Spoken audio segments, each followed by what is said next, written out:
Assalamualaikum warahmatullahi wabarakatuh. Yang terhormat Ibu Dr. Nova Mardiana SEMM selaku dosen pengampu mata kuliah Manajemen Sumber Daya Manusia Internasional. Perkenalkan, nama saya Hiltania Aulia Putri dengan NPM 2311011075 selaku moderator untuk kelompok 2 yang akan membahas materi mengenai Sistem Ketenaga Kerjaan Nasional dan Manajemen Sumber Daya Manusia Internasional. Nah, apa aja sih yang akan kita bahas dalam materi kali ini? Yang pertama yaitu ada perkenalan materi, kemudian kita akan membahas jenis dan juga jumlah sistem nasional. Yang ketiga kita akan membahas sistem bisnis nasional dan juga manajemen sumber daya manusia di perusahaan multinasional. Kemudian kita juga akan membahas manajemen kepemilikan dan juga dampak negara asalnya. Kemudian kita akan membahas tadi kasus dan yang terakhir adalah kesimpulannya. Oke, kita masuk ke introduction atau perkenalan dari Sistem Ketenagakerjaan Nasional dan Manajemen Sumber Daya Manusia Internasional. Yang pertama itu mengenai Sistem Ketenagakerjaan Nasional. Apa sih Sistem Ketenagakerjaan Nasional itu? Nah, sistem ini adalah suatu kerangka yang mengatur hubungan antara pekerjanya, kemudian pengusaha, dan juga pemerintah dalam konteks ketenagakerjaan di suatu negara. Secara tidak langsung, antara pekerja, pengusaha, dan juga pemerintah itu memiliki hubungan atau keterikatan dalam konteks ketenagakerjaan dalam suatu sistem ketenagakerjaan bersifat nasional. Nah, selanjutnya yaitu mengenai manajemen sumber daya manusia internasional adalah praktik manajemen sumber daya manusia atau SDM di perusahaan yang beroperasi di berbagai negara. Nah, MSDM internasional sendiri itu melibatkan pengelolaan karyawan yang berasal dari berbagai budaya, bahasa, dan latar belakang. Atau biasanya yang memiliki MSDM internasional ini adalah perusahaan multinasional yang menerima karyawan dari berbagai negara. Nah, di situ tugas manajemen sumber daya manusia internasional itu yang akan mengelola agar produktivitas di perusahaan tersebut itu berjalan dengan lancar. Selanjutnya yaitu jenis dan jumlah sistem nasional. Sistem nasional adalah seperangkat unsur yang saling terkait dan berinteraksi untuk mencapai tujuan bersama suatu bangsa. Sistem nasional itu sendiri merujuk pada cara negara mengatur hubungan antara perusahaan, pekerja, pemerintah, dan institusi ekonomi lainnya dalam sistem ketenagakerjaan dan juga bisnis. Para ahli ekonomi dan manajemen membagi sistem nasional itu sendiri ke dalam beberapa kategori utama berdasarkan karakteristik regulasi tenaga kerja, hubungan industrial, serta peran negara dan pasar dalam ekonomi. Jumlah sistem nasional di dunia saat ini adalah sekitar 195 sesuai dengan jumlah negara berdaulat yang diakui oleh Perserikatan Bangsa-Bangsa atau PBB. Jadi PBB mengakui bahwa ada 195 jumlah sistem nasional. Akan tetapi tidak ada jumlah yang pasti mengenai sistem nasional tersebut. Karena setiap negara memiliki kombinasi yang unik dari faktor sejarah, politik, dan ekonomi yang membentuk sistem bisnis mereka sendiri. Maka dari itu, setiap negara memiliki sistem nasionalnya masing-masing yang unik dan berbeda dengan negara lain. Selanjutnya yaitu ada jenis kapitalisme. Di antaranya yaitu yang pertama ada ekonomi pasar liberal atau LME, Liberal Market Economy. Lalu yang kedua ada ekonomi pasar terkoordinasi atau CME yaitu Coordinated Market Economy. LME adalah sistem ekonomi yang didasarkan pada kebebasan individu dan pasar. Dalam LME, peran pemerintah sangat terbatas dalam ekonomi dan harga ditentukan oleh mekanisme pasar, yaitu penawaran dan permintaan. LME ini sistem ekonomi di mana perusahaan dan pekerja itu beroperasi dengan aturan pasar yang bebas. Artinya, perusahaan bisa dengan mudah merekrut atau memberhentikan karyawan, dan gaji biasanya ditentukan oleh persaingan di pasar kerja. Serikat pekerja tidak terlalu berpengaruh, dan bisnis yang menerapkan sistem LME ini biasanya berkembang melalui persaingan serta inovasi yang cepat. Selanjutnya, CME adalah sistem ekonomi di mana peran pemerintah itu lebih besar dalam ekonomi. Dalam CME, pemerintah dapat memiliki atau mengendalikan beberapa industri yang strategis dan regulasi yang lebih ketat terhadap pasar. CME ini sistem ekonomi yang dimana perusahaan, pekerja, dan pemerintah itu bekerja sama dalam mengatur bisnis dan ketenaga kerjaan. Hubungan kerjanya itu lebih stabil, pemecatan karyawan lebih sulit, dan serikat pekerja itu memiliki peran yang besar dalam menentukan gaji serta kondisi kerja. Bisnis yang menerapkan sistem CME ini biasanya berkembang dengan inovasi yang dilakukan secara bertahap dan kerjasama antar perusahaan. Oke, materi selanjutnya yaitu adalah perbedaan antara jenis kapitalisme ekonomi pasar liberal atau LME dengan ekonomi pasar terkoordinasi atau CME. Jika ekonomi pasar liberal atau LME biasanya terdapat pada negara-negara seperti Inggris, Amerika Serikat, Kanada, Australia, dan negara-negara maju berbahasa Inggris lainnya. Kalau ekonomi pasar terkoordinasi yaitu ada Jerman, Jepang, ekonomi Skandinavia, Belanda, Austria, dan Swiss. Ekonomi pasar liberal atau LME itu menggunakan sistem keuangan melalui pasar saham besar berbasis ekuitas, mudah bagi investor untuk mengganti aset. Sedangkan jika ekonomi pasar terkoordinasi atau CME itu menggunakan kredit, yaitu peran penting bagi bank. Ekonomi pasar liberal itu memiliki hubungan antar perusahaan yang kompetitif dan berbasis kontrak. Sedangkan ekonomi pasar terkoordinasi itu berkolaboratif, baik dalam hal menciptakan infrastruktur kelembagaan, negosiasi upah, pelatihan, dan lainnya. Di bidang pelatihan dan pendidikan kejuruan, ekonomi pasar liberal atau LME yaitu pendidikan umum disediakan oleh negara. Sistem pelatihan kejuruan tidak stabil. Sedangkan ekonomi pasar terkoordinasi atau CME yaitu perusahaan menyatukan sumber daya ke dalam sistem pelatihan kejuruan yang sangat maju. Di dalam ekonomi pasar liberal, penentuan upah didasarkan pada tingkat tempat kerja atau perusahaan. Sedangkan ekonomi pasar terkoordinasi itu lebih ke tersentralisasi yaitu tingkat sektoral atau nasional. Perbedaan selanjutnya yaitu ada di hubungan kerja. Kalau ekonomi pasar liberal itu biasanya hubungan kepercayaannya itu rendah karena prinsipnya itu mempekerjakan dan memecat, yang menyebabkan hubungan antara pengusaha dan karyawan itu hubungannya renggang. Sedangkan kalau ekonomi pasar terkoordinasi, hubungan mereka itu tingkat kepercayaannya lebih tinggi bagi pekerja inti dalam waktu jangka panjang. Ketergantungan pada fleksibilitas fungsional. Bidang selanjutnya yaitu terdapat pada area kekuatan kompetitifnya. Kalau ekonomi pasar liberal atau LME itu memiliki sektor yang melibatkan inovasi radikal seperti sains.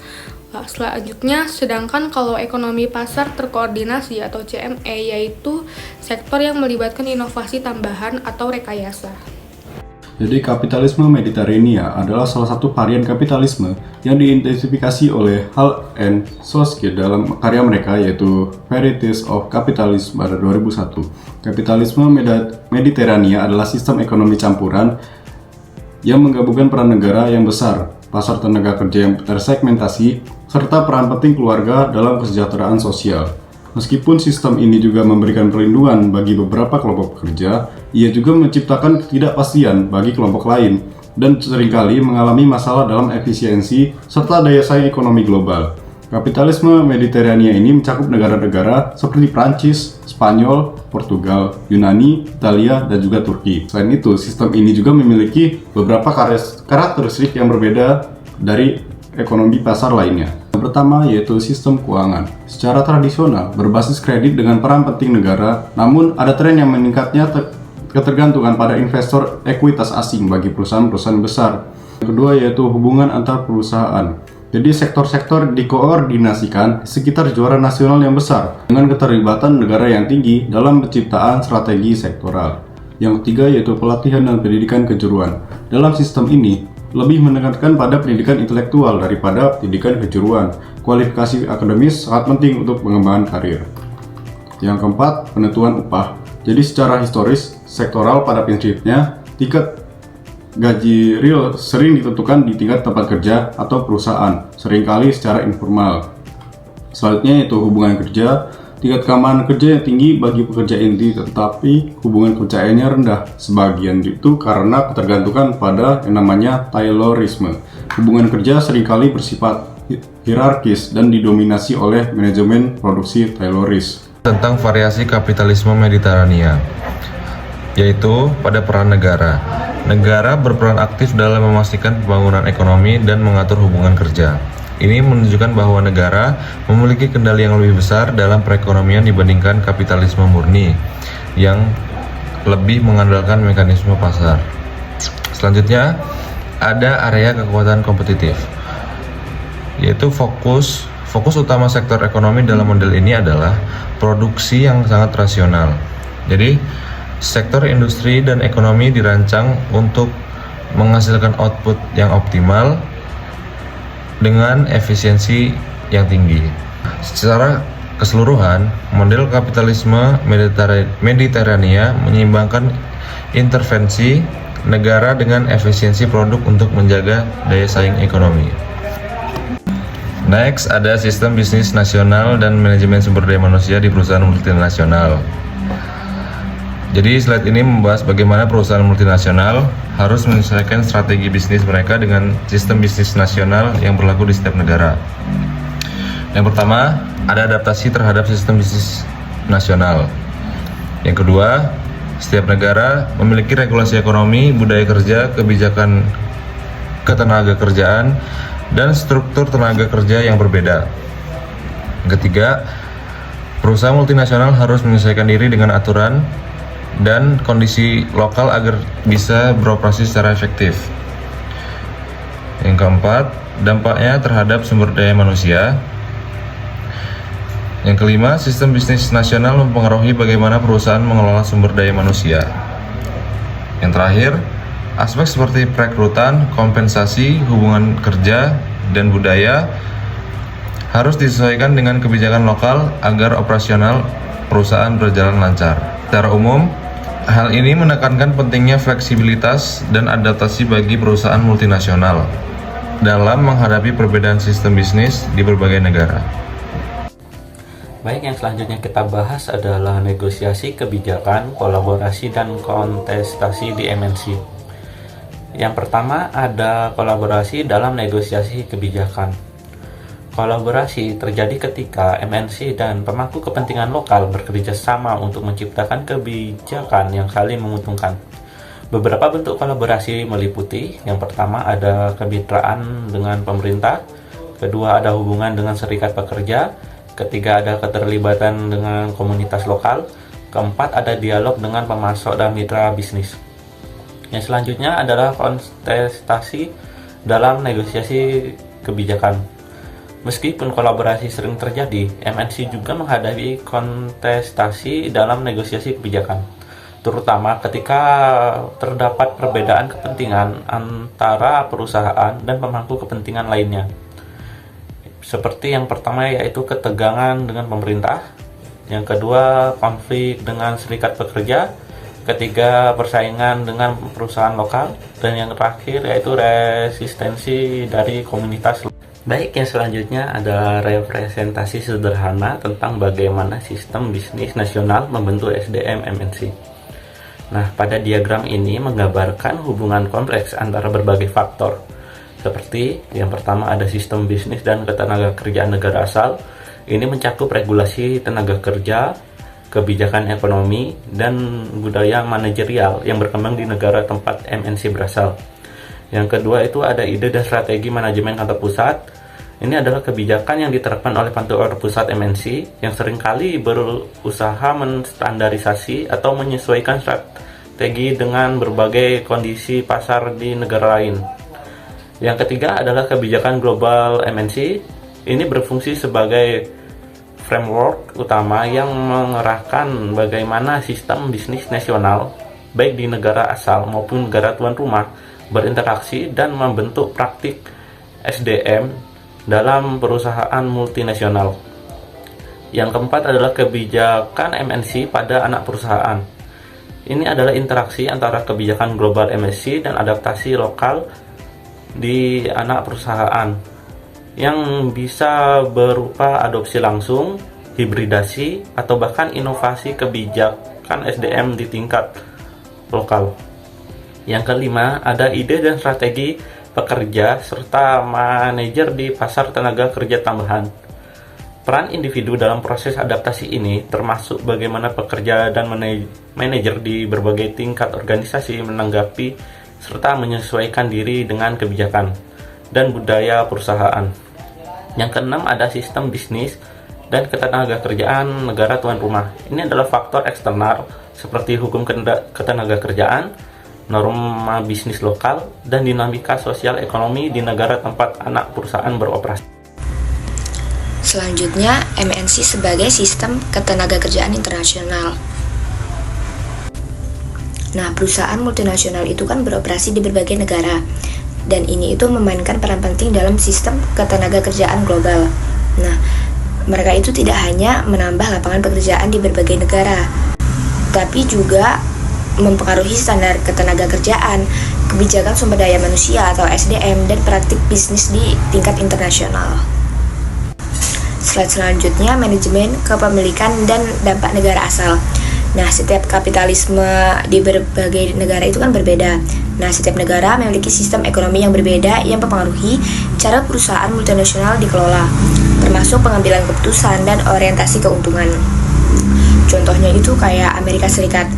Amerika Serikat itu fokus pada keuntungan jangka pendek, sedangkan Jerman lebih pada stabilitas jangka panjang.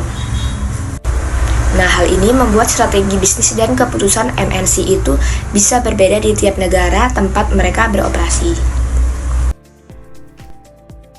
Selanjutnya, perbandingan ekonomi pasar liberal dan ekonomi terkoordinasi. Ekonomi pasar liberal negara yang menganut adalah Amerika Serikat dan juga Inggris.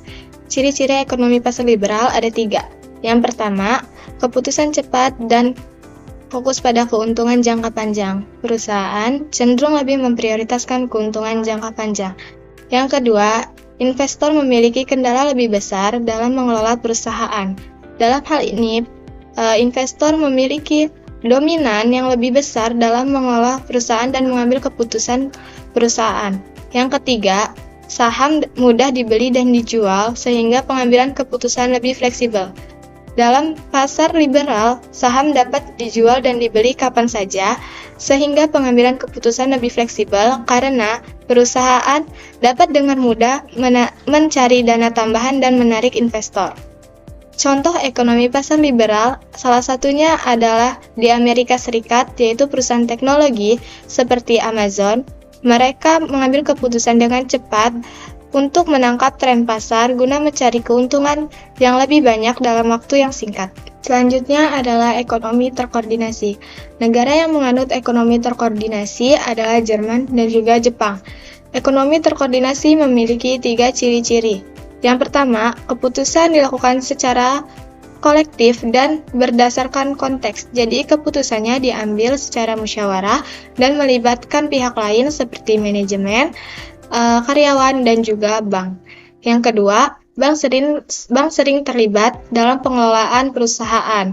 Jika di pasar liberal tadi yang menjadi dominan itu investor, kalau di pasar ekonomi terkoordinasi yang menjadi dominan bank. Karena saat perusahaan mengalami kesulitan, bank lebih mau memberikan dana daripada bank harus menjual sahamnya. Yang ketiga, stabilitas jangka panjang lebih diutamakan daripada keuntungan cepat. Fokusnya bukan untuk mencari keuntungan yang cepat, tetapi lebih fokus untuk stabilitas dan pertumbuhan jangka panjang. Contohnya, untuk ekonomi pasar terkoordinasi adalah di Jerman, seperti perusahaan mobil. Contohnya, Volkswagen sering bekerja sama dengan bank dan pemerintah untuk memastikan keinginan bisnis mereka dalam jangka panjang. Selanjutnya, dampak negara asal. Di sini ada 3 dampak negara asal. Yang pertama, globalisasi memaksa perusahaan menyesuaikan strategi di berbagai pasar. Misalnya, jika perusahaan Jepang ingin memasuki pasar Amerika Serikat, maka perusahaan Jepang harus lebih fleksibel dan cepat saat memasuki pasar Amerika yang sangat kompetitif. Karena mereka mempunyai 2 pasar yang berbeda. Kalau Jepang itu kan menganutnya pasar ekonomi terkoordinasi, sedangkan Amerika Serikat menganut pasar liberal. Yang kedua, Perusahaan dari ekonomi terkoordinasi melawan tantangan di pasar liberal yang dinamis. Perusahaan dari bidang ekonomi terkoordinasi seperti Jepang menghadapi tantangan besar karena perusahaan di bidang ekonomi liberal biasanya lebih cepat mengambil keputusan, karena di ekonomi liberal mengambil keputusannya tidak berdasarkan musyawarah dan tidak melibatkan pihak-pihak tertentu, jadi lebih cepat daripada ekonomi terkoordinasi. Yang ketiga, kekuatan ekonomi baru.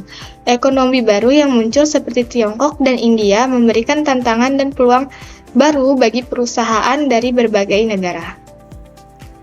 Baiklah, di sini saya akan menyampaikan bagian studi kasus adaptasi yang dilakukan oleh McDonald's terhadap sistem ketenagakerjaannya di Jerman. Jadi yang pertama saya akan menjelaskan bagian latar belakangnya terlebih dahulu. Yang dimana McDonald's merupakan perusahaan makanan cepat saji yang telah beroperasi lebih di 100 negara di dunia dengan cabang utamanya yaitu di Amerika Serikat. McDonald's sendiri telah beroperasi di bawah sistem ekonomi pasar liberal atau LMA yang kebetulan telah terjadi peningkatan tenaga kerjanya dan juga pengambilan keputusan dikarenakan saat McDonald's memperluas operasinya ke Jerman dengan sistem ekonomi pasar terkoordinasi atau CMA yang dimana dikarenakan hal tersebut perusahaan menghadapi tantangan dalam menyesuaikan manajemen sumber daya manusianya. Jadi tantangan apa aja sih yang dihadapi? Jadi yang pertama yaitu keamanan kerja dan juga regulasi ketenaga kerjaannya. Di Jerman memiliki regulasi ketenaga kerjaan yang ketat dengan perlindungan tinggi bagi karyawannya. Ini berbeda dengan hire and fire yang terjadi di McDonald's cabang USA. Lalu yang kedua, pengaruh dari serikat pekerjanya. Di Jerman, serikat pekerja memainkan peran penting dalam pengambilan keputusan perusahaan, terutama dalam hal upah dan juga kondisi kerjanya. Lalu yang ketiga, kebijakan pelatihan dan juga keterampilan. Jerman menuntut standar pelatihan kejuruan yang tinggi untuk karyawannya, berbeda dengan pendekatan pelatihan minimal yang biasa digunakan oleh McD cabang Amerika Serikat. Lalu di slide selanjutnya membahas tentang langkah-langkah yang diambil untuk menghadapi masalah-masalah tersebut. Jadi yang pertama yaitu menjalin hubungan dengan serikat pekerja.